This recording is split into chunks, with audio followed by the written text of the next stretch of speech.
Para comenzar, yo les voy a hablar sobre lo que son los sistemas sensoriales. El sistema sensorial es la parte del sistema nervioso responsable de procesar la información sensorial.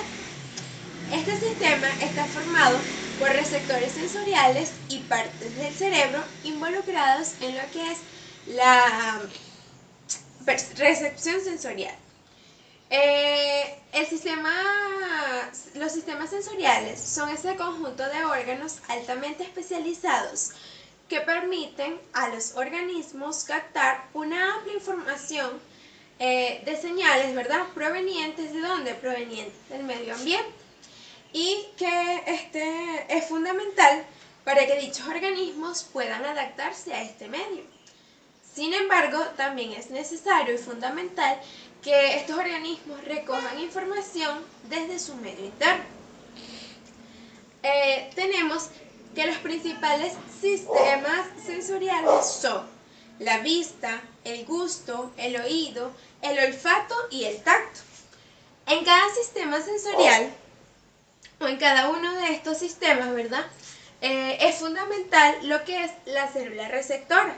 Esta es la encargada de traducir esos estímulos en señales más manejables por el organismo. Este proceso se conoce como el proceso de la información. Es también importante en los sistemas sensoriales lo que es ese campo receptivo. Estas son esas partes específicas del mundo a la que un órgano y unas determinadas células del receptor responden. Por ejemplo, el campo receptivo de un ojo es esa parte del mundo que éste puede observar y está íntimamente ligado con lo que son las modalidades perceptivas. Para esto necesitamos definir lo que es la percepción. Es el proceso cognitivo que permite interpretar y comprender lo que es el entorno. Si me piden definir en dos palabras lo que es la percepción, yo podría decir que es organización e interpretación. La percepción nos permite la selección y organización de estímulos del ambiente para proporcionar experiencias significativas a la persona que lo está experimentando. Este proceso de selección de una persona comprende tanto los factores internos como externos, filtrando las percepciones sensoriales y determinando cuál recibirá mayor atención. ¿Por qué? Porque cada quien selecciona y organiza de manera diferente y por lo tanto llegará a interpretaciones y respuestas diversas. ¿Qué pasa? Las personas reciben el estímulo del medio ambiente a través de los 5 sentidos. Este proceso de selección va a depender de la persona, cómo comprende y cómo están tanto sus factores internos como externos. La percepción visual, según la autora Cecilia Alonso, nos dice que la percepción visual es la interpretación o discriminación de los estímulos externos, que va a variar de cada persona según sus conocimientos previos o su estado de ánimo. También tenemos lo que es la ley de Gestalt. Él nos dice o nos describe cómo la gente percibe estos componentes visuales como patrones organizados en conjunto. Según esta teoría, existen factores que nos ayudan en la percepción visual. Los factores son proximidad. Esta proximidad es la que nos ayuda a nosotros a agrupar los objetos que estamos visualizando. Luego viene la semejanza. Esta semejanza es la que discrimina color, forma y tamaño de los objetos. El cierre es un grupo más estable. La simetría es la que nos tiende a confundir de que los grupos de los objetos son iguales. El destino común ayuda a agrupar los objetos pero en forma lineal. Y el movimiento común agrupa los objetos pero toma como modelo a algunos. Tenemos también lo que es la percepción del color. Sabemos que en el fondo del ojo existen millones de células especializadas en detectar las longitudes de onda procedentes de nuestro entorno. Según una propuesta por Thomas Young en 1802, sostiene que esta percepción del color es el resultado de la interacción de tres componentes importantes, como lo son los fonos y bastones, que son que ahí entran los elementos de la luz solar que una vez producen un estímulo interno. También tenemos lo que es la percepción de la forma. Nuestra percepción no es capaz de comprender un número ilimitado de las formas. Ante una cantidad excesiva de elementos disonantes, fracasa y los rechaza. Es decir, que esta percepción de la forma es la que nos hace distinguir la textura de algo, su tamaño, entre otras cosas. También tenemos lo que es la percepción de la profundidad. Esta percepción de la profundidad tiene unas claves, lo que son la profundidad oculomotrices, la convergencia y la acomodación. La acomodación es cuando nuestro cerebro percibe algo y lo acomoda según nuestro criterio. Las pictóricas imágenes y las claves monoculares de la profundidad. Esto quiere decir cuando los objetos son los mismos, pero están situados en diferentes distancias.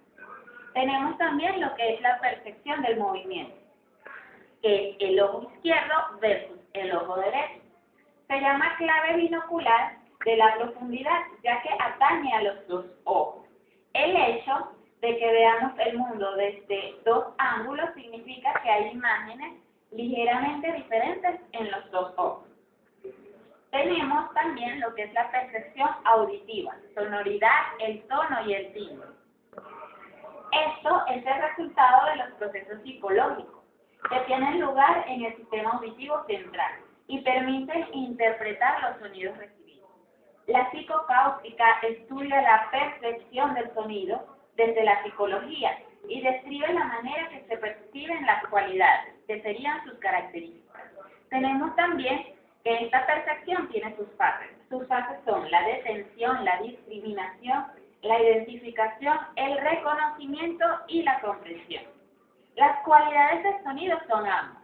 Aquí tenemos la intensidad o potencia, que esto sería la sonoridad subjetiva.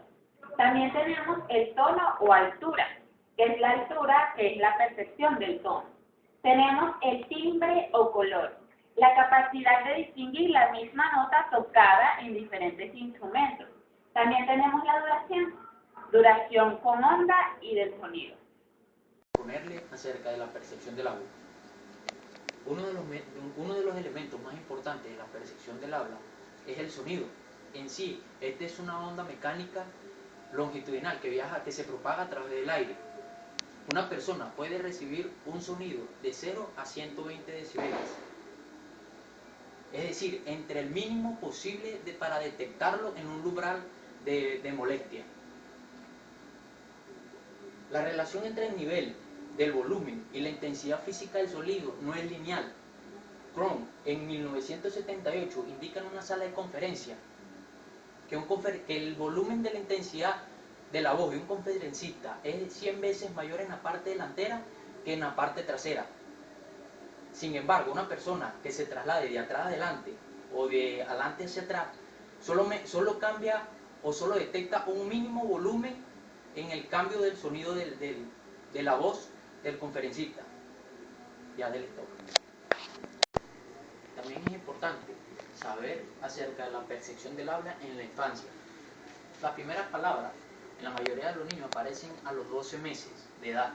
Los niños de 4 a 5 meses de edad que ven un periodo largo de tiempo acerca de una película o personas conversando, solamente identifican y transmiten las vocales, ya sea la A o sea la I, sistemáticamente con la cara de la persona que habla. Esto quiere decir, y vemos la estrecha relación que hay con la visión y la audición en los motores mecánicos del habla.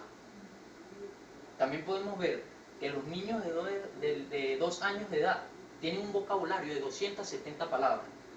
Los niños construyen frases sistemáticamente ya a los 3 años, y a los 5 años ya hacen vocabularios demasiado complejos.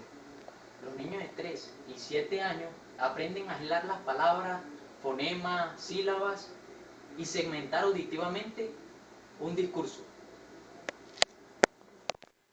características de la percepción. Tenemos rápida, robusta, compleja y automática. En la rápida, 10 veces más veloz que cualquiera otro código acústico. La robusta resiste al ruido y a la degradación de la señal. La compleja, flexible y adaptativa a la extrema variedad de la señal acústica. La automática, sin apenas esfuerzo ni participación de la conciencia. También vamos a ver acerca de la percepción musical.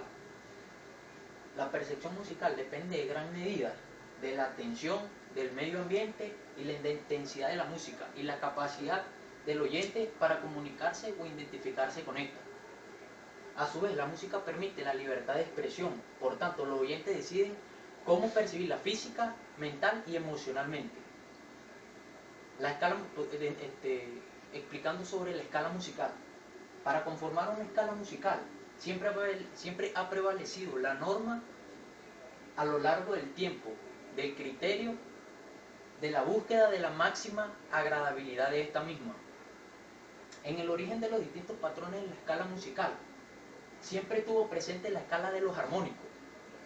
Por tanto, el mayor o menor grado de consonancia entre los sonidos que la formaban.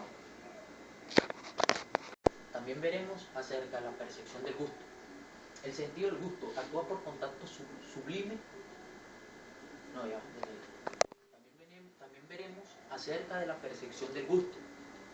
El sentido del gusto actúa por contacto de sustancias solubles con la lengua. El ser humano es capaz de percibir una amplia variedad de sabores como respuesta a combinaciones de varios estímulos, ya sea temperatura, olor, gusto y textura. Considerado de forma aislada, de que solamente podemos percibir 4 sabores: es el ácido, amargo, salado y dulce. Cada uno de ellos detectado por un tipo de papila gustativa. ¿Qué son las papilas gustativas? Son un conjunto de receptores sensoriales y específicamente llamados receptores gustativos. Se encuentran en la lengua y los principales motores del sentido del gusto. Dependiendo de su localización, la lengua puede percibir mejor ciertos estímulos de sabores dependiendo de la localización de la lengua. En la parte de adelante tenemos lo que es el dulce. Poco más atrás tenemos el salado. A los lados tenemos lo ácido y en la parte trasera tenemos lo amargo. A continuación, Milagros Moreno con la percepción olfativa. Al igual que el sentido del gusto, el sentido del olfato es un sentido químico. El proceso se inicia cuando se aproxima a algún objeto con características particulares, se aproxima a nuestras fosas nasales. Las moléculas o las partículas que componen el producto viajan en el aire, pasan a través de nuestras fosas nasales y son percibidas o son captadas por los receptores que se encuentran ubicados en la parte superior de la cavidad nasal. Las células receptoras, al parecer, captan los olores de manera individual y se pueden identificar de manera individual. Si observamos la gráfica, en el cerebro la zona cortical del gusto y el olfato se encuentra en la parte inferior del lóbulo frontal. El olfato se desarrolla en la medida que van madurando nuestras células nerviosas, al igual como lo hacen todos los sentidos.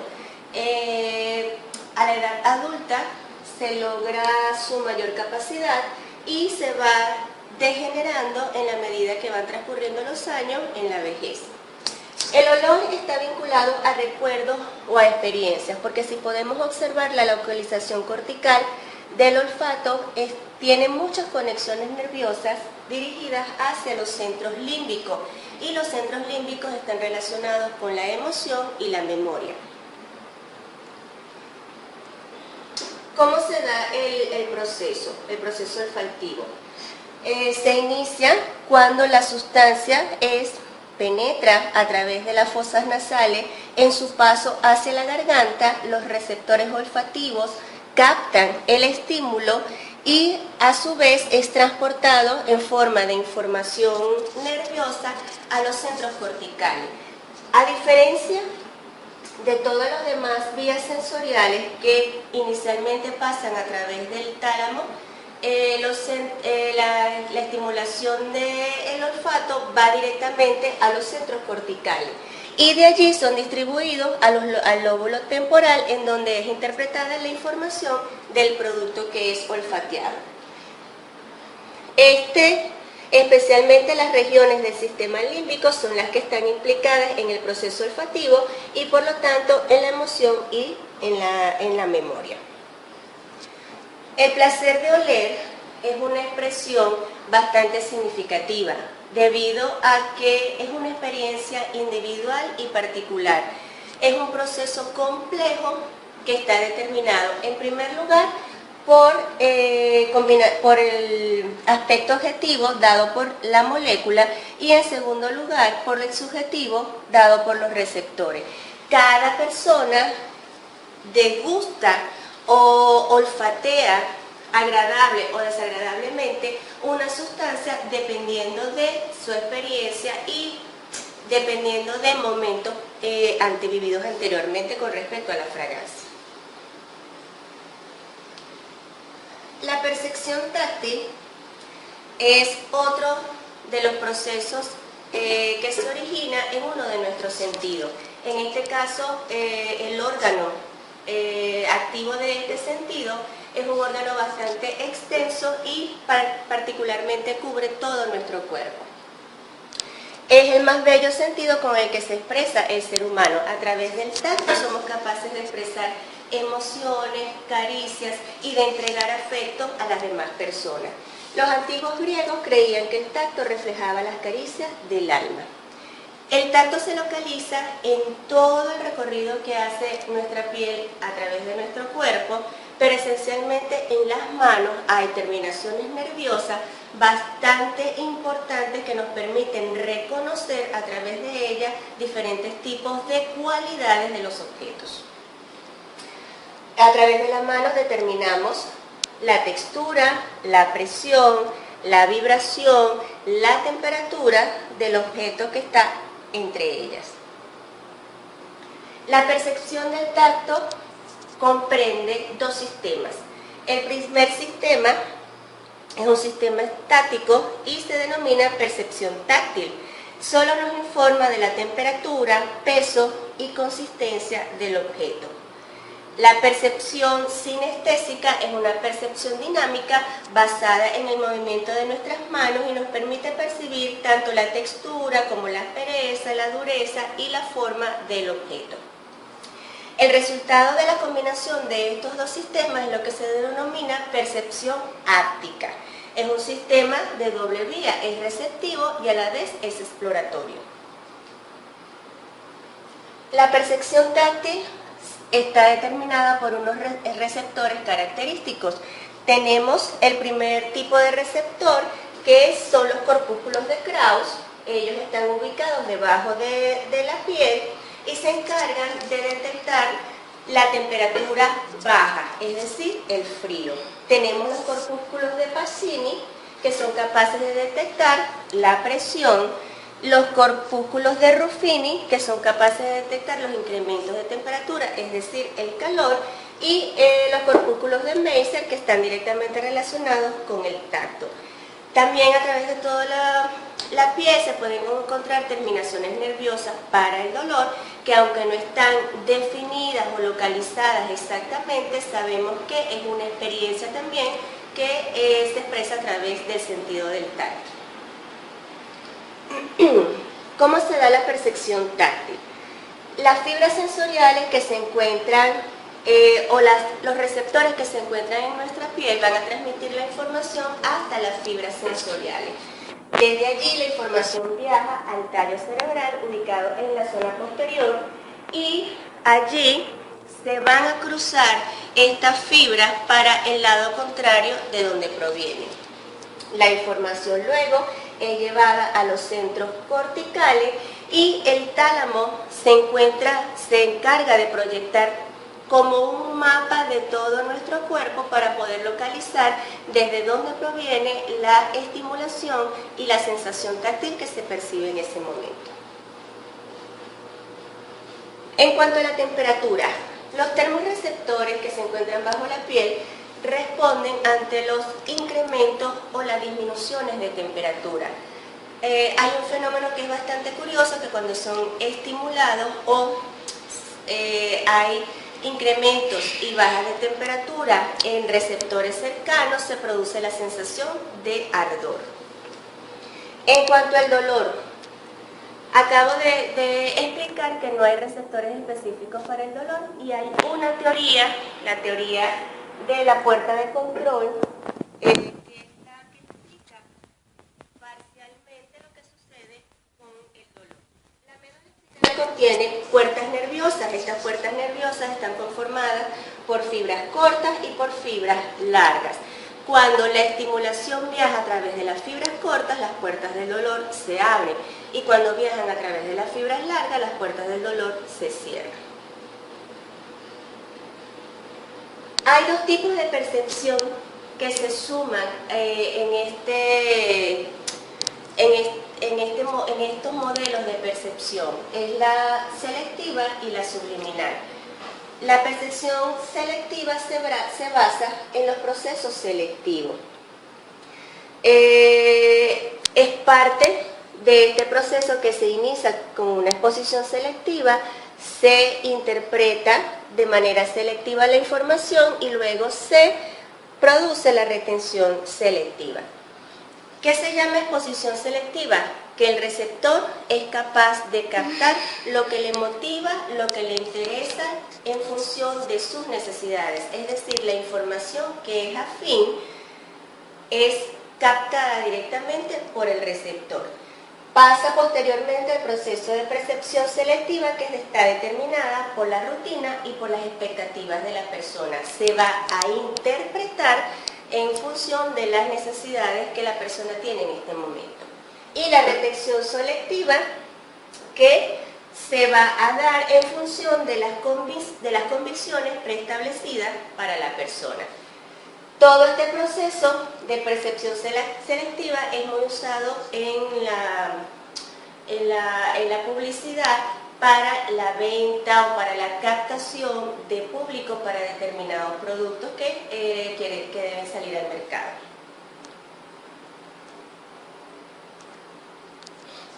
¿Qué pasa? Otro tipo de percepción que es muy utilizada en los sistemas publicitarios es la percepción subliminal. La percepción subliminal se lleva a cabo con estímulos a baja frecuencia y que detectamos por debajo del umbral absoluto correspondiente para este estímulo. Una de las características es que su efecto es muy corto, es temporal y es percibido más que todo de manera inconsciente.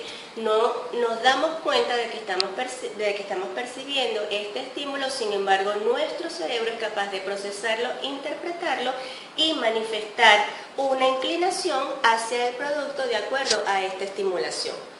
Generalmente es usado en la publicidad y se puede generar en todas las modalidades sensoriales. En las fotos que vemos aquí a continuación tenemos una publicidad de una cerveza y de un helado, en el cual al juntar las imágenes podemos observar como un cuerpo masculino o femenino, pero visto desde la parte de atrás.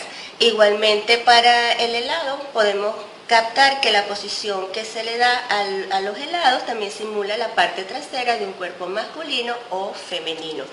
Esto impacta de manera positiva al cerebro, causa una percepción selectiva y de esta manera se invita al consumidor a comprar este producto o preferir este producto en vez de otro al momento de ejercer su compra.